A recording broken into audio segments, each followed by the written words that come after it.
8వ తరగతి చదువుతున్న సిద్ధార్థ అనే విద్యార్థిని అల్లరి చేస్తున్నాడని ఆగ్రహించిన ఉపాధ్యాయుడు చెవిపై కొట్టడంతో కన్నబేరి పూర్తిగా దెబ్బతింది.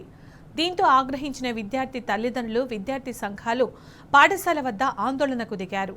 తమ కుమారుడి చెవిపై కొట్టడంతో వినికిడి పూర్తిగా కోల్పోయాడని, పాఠశాల యాజమాన్యమే తమ కుమారుడికి న్యాయం చేయాలని ఆందోళనకు దిగారు. దీంతో పరిస్థితి ఉద్రిక్తతకు దారితీయడంతో ఆందోళనకరంగా మారింది.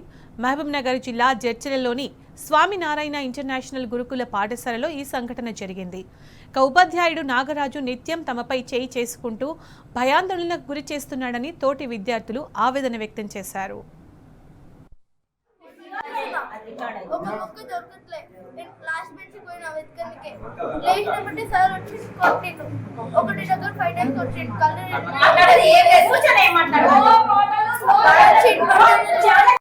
సిద్ధార్థ ఎక్కడికి వెళ్ళిండు, నాగరాజ్ సార్ ఎక్కడి నుంచి వచ్చిండు.